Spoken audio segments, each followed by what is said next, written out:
Hello everyone, welcome back to another Friday and another casual champion review, this time featuring Olaf. Jesus Christ, I forget every time just how absolutely hideous he looks. We're also playing in normal queue today instead of swift play. I wanted to play swift play, but I was in queue for 20 minutes. Is Olaf really that contested, or is just my MMR that absolutely in the toilet because my account level is high despite not being an actual high rank? I don't know. Regardless, I know I'm not going to enjoy myself today. I already got through probably the most fun Freljord champion that exists in the game, so going from that guy, Nuno and Willem, to Olaf, I don't particularly enjoy this champion in any way. You know what I do enjoy in many ways though? Fan art section, look at them Olafs. I'm actually surprised there's so many. I feel like Olaf's one of those characters that just completely deters people because he's so butt ugly, but you guys made it work somehow. It's amazing. I'm very curious to see what Oriana's going to look like considering the arcane conundrum. And also, I lied a bit. I realized at the beginning of this video saying that there's nothing I like about Olaf. That's not true. I like his story, and we'll talk about that. But thank you, fellas.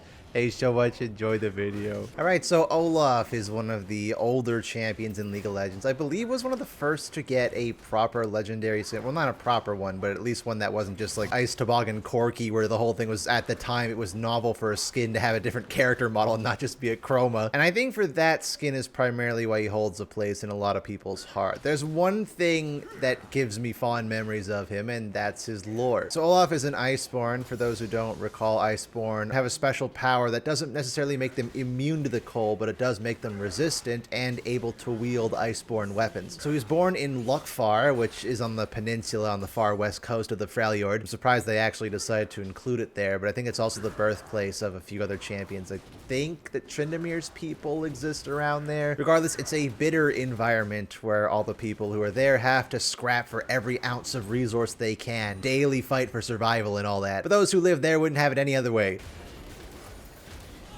Oh, I don't know what I'm...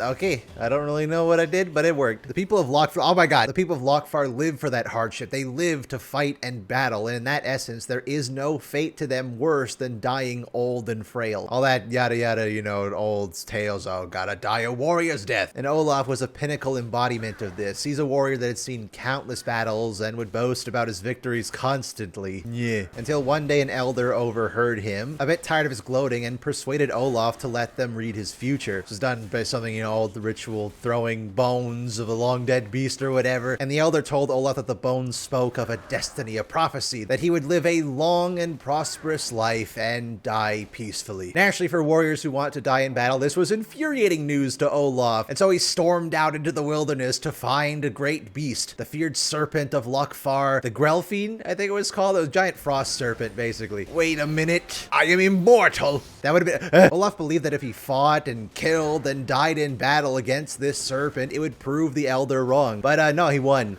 And he survived. And this infuriated him even more, so he decided he had to find a warrior's death. So he set out into the wilderness, away from Freljord, to find any great beast he could, like this frickin' Pantheon. This journey would lead him all over the world. Even to Bilgewater, we tried to fight off a bunch of great serpents there, and that's why Lucian and Misfortune recognized him during the Ruination event. It's a reminder that apparently, alongside Graves and Vayne, Olaf is one of the only characters that was confirmed to have actually been a Sentinel, because there was so much mismanagement and different versions of the story that not even the writers knew what is truly canon. But apparently Olaf, that's real. There's a short story with Sejuani where she asked where Olaf had been this whole time. He says, I don't want to talk about it. I don't want to talk about it either, Olaf. But as Olaf fought beast after beast, he realized that they were no challenge to him. They wouldn't bring him his glorious death. He had to challenge people in the Freljord.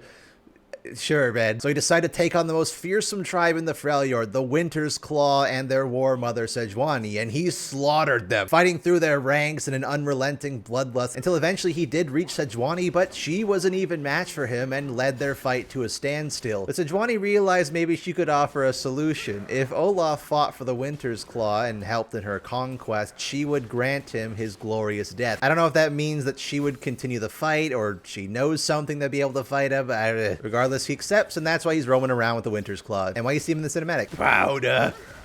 Yeah, that was, of course, until Ruination happened, but we're not going to talk about that stupid-ass eye patch. Why do you have an eye patch? You didn't lose an eye. The weird irony about Olaf is that, while I dislike pretty much everything about him, I actually really like his story because it's funny. The fact that Olaf was told he would live a long and prosperous life, dying peacefully once his good work was set and done, the fact that he hates that, that's funny. The fact that no matter what he does in every single situation, no matter what foe he faces, he doesn't die, he wins every time, is funny. The fact that he's functionally immortal as long as he keeps fighting is funny. It all adds up to a character you wouldn't really expect to. Did you hear me, Silas? Functionally immortal. Functionally immortal. Functionally immortal. I don't know where you'd really take a character like that, just the concept itself is funny. I just wish the character model itself matched that whole idea of this traveling character going across the world a little bit better. Also, because the character model is not just old, it's literally broken. I wonder, can I? Oh, you can't see it. If you look in the model viewer, his eye is literally broken. I don't know how long it's been like that, but it is just disgusting. His character model is also quite ancient. Still see the polygons on it, but it's also that some older characters at least had a bit of an iconic design. I think for as probably bland as a Mumu is, you could say he's iconic at least. Even Annie or Master Yi to an extent. They look at least a little bit unique in their stupidity. Olaf is weird because he's one of the few older champions now that hasn't gotten at least a redesign of some sort. Even in the cinematic, it was just the same Olaf we've known, but high definition. And that's weird because he's not really anything. He's a generic Viking stereotype. Not even like a real Viking. It's every single Viking stereotype chopped into one. The big fur gauntlets, the big horned helmet, the big blonde hair, or I guess orange hair in this case. And I think it's important to distinguish though. Of course he shouldn't be historically accurate to Vikings. We're not talking about real world Vikings. We're talking about Runeterra. But League has done a better job in recent years of taking established tropes and stereotypes of character designs and making them their own. Braum is a circus strongman, Evelyn's a succubus, Gangplank's a pirate. Like, you have all of those stereotypes, those character designs you've seen 1,000 times, but they feel like they belong to Runeterra. Oh, that Pantheon. Great example. Used to be just a Spartan soldier. He's still a soldier guy with a spear and shield, but he looks like he belongs to Targon now. Olaf is weird in that case because nothing... Hey! Functionally immortal! Granted, it's because he's an incredibly old champion, but we've seen as well, modern League of Legends not just take established stereotypes, but also take established cultures and use those inspirations on its champions before, right? Cassante, Neela, Melio, like they're all based on real world cultures, but they aren't one-to-one copies. Olaf is a bit of a one-to-one copy of every single Nordic Viking stereotype you've seen. The thing is, you see these stereotypes a lot because they look kind of cool. Horned helmets never existed on Vikings, but the reason that shows up so much is because the concept of a horned helmet is badass. This big burly man going around in the ice and cold weather, punching monsters and fighting, like it's cool. It's been done to death and completely uninteresting, but the idea of those kinds of character design tropes is still cool. I think my philosophy is, because Vikings are not technically real to Runeterra, we haven't seen anyone that really looks like Olaf aside from Olaf. I think you can go one of two directions. I think if you want to keep this berserker warrior who always wants to fight and die in battle, you can go in that direction and just remove the Viking elements. There's plenty of barbarian-esque characters to take inspiration from in Legends of Runeterra alone, and Riot could try to make a brand new tribe that Olaf belongs to. Or you could go in the opposite route and take all those things that are used in stereotypical Viking stuff and exaggerate it. He's got a big chest window? Screw it, no shirt at all. Big horned helmet looks dumb as hell, just add crazy more horns, make it super elaborate, like a decorative piece meant to instill fear into his enemies. You want dual wielding axes? Just make them made of ice, true ice weapons that he hurls around and can break apart and shatter and regenerate. Like, go crazy. Do something to make it feel fantastical, like it belongs in Runeterra, and you can incorporate those things that people associate with Vikings, even if they're not historically accurate. But I don't think a place like League of Legends is really the spot to be historically accurate anyway. Granted, for the people who do care about that stuff, it is always awesome when stuff is historically accurate. I'll mow you down. What? I think either way works. Though I do think of all the things that you gotta do to Olaf, you gotta give him some scars, man. You gotta make him look like he's taken battle damage, like he's been there in the field this whole time fighting every which way, like he barely escaped out of there alive, like he's almost died thousands of times. I think making Olaf into the man who's seen 1,000 battles is a really fun way to go. And again, the story is cool, but his design currently just does not reflect that gimmick at all. So it's weird. I think he's got a fun premise, but a design that, because he's so old and because it was designed back when League was essentially, let's pick a couple ideas out of a hat and see what sticks. Go with an armored bear character. That sounds good. How about a ice archer? Yep, that sounds good. He's a victim of time, which is a shame that they didn't try to update him at all for the Still Here cinematic. Or which one was that? That was the Call, right? That was the Call that had Olaf in it. And he looks so goddamn crusty. Again, his model is literally broken. He's, I think, one of the characters that deserves a visual update the most, right alongside Zillion and Corky and LeBlanc. Like, I guess LeBlanc is getting one now, right? That's pretty cool. Not gonna be excited for LeBlanc to become more popular because I hate fighting that character, but very cool that she's actually gonna look like a real champion now. Functionally.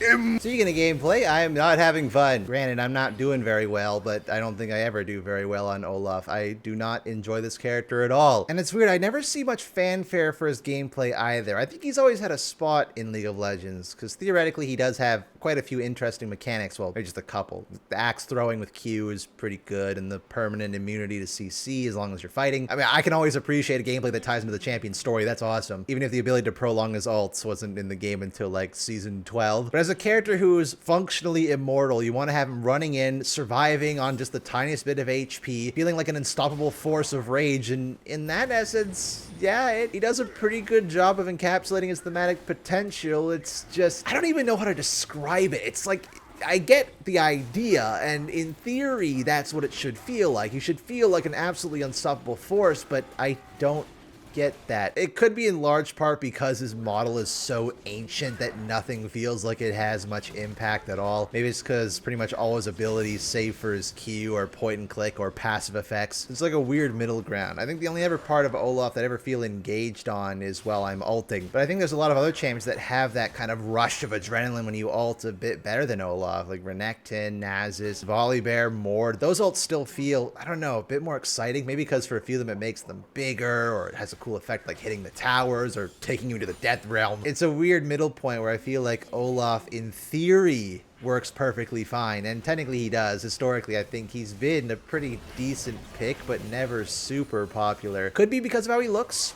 I wouldn't be surprised. I just think personally, if I'm gonna play a character that's designed to just sprint at you and run you down, I'd rather play Warwick or Nasus or Volibear. Even Tom Kench kind of counts. If you bring Ghost, that is. For a champion who's supposed to be an unstoppable force, in that essence, he's supposed to feel like, oh, we gotta get the whole team together to stop this guy. He doesn't really feel like that. He's almost like a poor man's raid boss. Like he's the mini boss or something before you get to Mordekaiser. In a similar vein, I don't find his skins particularly good either. He's got a couple good ones. Brolaf, again, one of the first legendaries to actually introduce a new voiceover. Definitely isn't worth the price of a legendary skin today, but I think if they did give him a visual update, I could definitely see a world where Brolaf becomes an almost corporate Mundo adjacent skin. Like this idea of a skin that is really funny in concept, but they didn't have the technology or budget to do so at the time. With modern technology, hardware, voice lines, I think they can make Brolaf really funny. But a lot of his skins are either piss poor recolors like Forsaken Olaf or Glacial Olaf. Oh, functionally. But I'm not dead this time.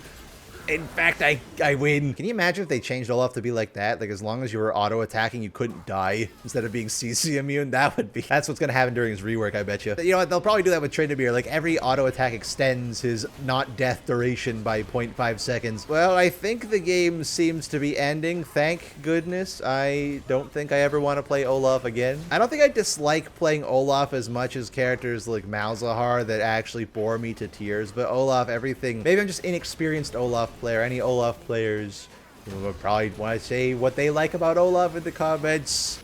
Yeah, I get the kill.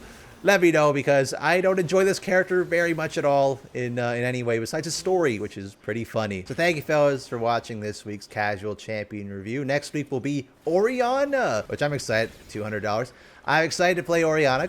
Gonna pain me not to be able to pick the B skin, but thank you, fellas, for watching this Casual Champion review, and hopefully I'll see you all in the next one. All right. And have a lovely weekend. Goodbye.